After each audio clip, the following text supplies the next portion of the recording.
Peace, what's up, y'all? DPrime215 here. Make sure you like, comment, share, and subscribe to yours truly. So for this video, I'm going to talk about WrestleMania 37, the match between Randy Orton and the Fiend Bray Wyatt. So before the match even got underway, seeing Randy Orton come out wearing white trunks was very interesting. I didn't know he had any gear in any color other than black at this point, you know, so I was like, oh, that's different, that's eye-opening there.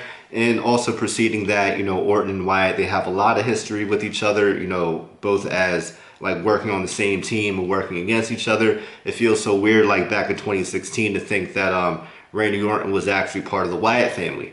I guess stranger things have happened, right? So even a little bit before the match, like during the entrances, I thought the Fiend's entrance was pretty creative, pretty nice, having Alexa Bliss come out and kind of like wind up the gigantic toy box that the Fiend was in, and then he pops out of the toy box, and then he jumps off of the box onto Randy Orton with the flying clothesline to set the match off. That was cool.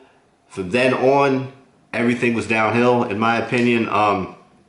The match just ultimately never really got going. I feel like there were a few cool spots. Nothing was really that cool. I mean, other than the Fiend hitting the taunt and doing his taunt that he does. In Randy Orton, he hit like his draping DDT, vintage Orton, as Cole likes to say every 2 seconds. But the match just never really happened. I just felt like they could have done so much more. The finish the finish was whack. It was just outright whack. The Fiend, he had Orton in the Sister Abigail, was about to hit this finishing move. Alexa Bliss, for some reason, starts bleeding profusely from her head. Not actual blood. It was like black blood or whatever squirting out of her head, like it was a Mortal Kombat fatality horror scene, whatever it was. And the Fiend, for some reason, becomes distracted. I'm like, okay, this is a horror type of thing. I don't know why you're acting so befuddled and flabbergasted at that sight, you know, whatever. And then out of nowhere, Randy Orton hits the RKO, the only time he hit the RKO, I believe. And that was the match, and it was over. And Orton just, you know, he jet to the back. After that, they cut the lights and everyone disappeared. And I don't know what happened. All I know is my time was robbed from that match.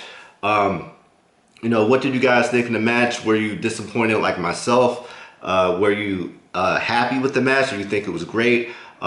Did you think were you indifferent to the match? However you feel is cool. If you thought the match was great, you thought the match was great. Like, I'm not gonna look at you any different or nothing like that. But just let me know what you think in the comment section below. And I guess beyond all of this, like, can someone, if you have the answers, you know, I might need to inquire with Sway on this, but like, what are they doing with the Fiend? Because like, we don't have characters anymore, right? And the Fiend is like the closest thing we have to a really interesting creative character. But every time he has a match, it's like hit or miss. It's not really his fault, because I understand, like, you know, the writers, and there's a lot of moving parts.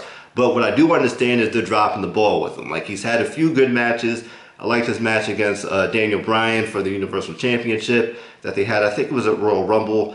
And I loved his match against John Cena at WrestleMania 36. That was very creative. I love that. But overall, there's just way too much hit or miss with the Fiend. So whoever, you know, if you have an answer to ask why they keep dropping the ball with them, let me know in the comments as well. And as always, thanks for watching. Make sure you like, comment, share, and subscribe to yours truly, DPrime215, and put some respect on the Fiend's name.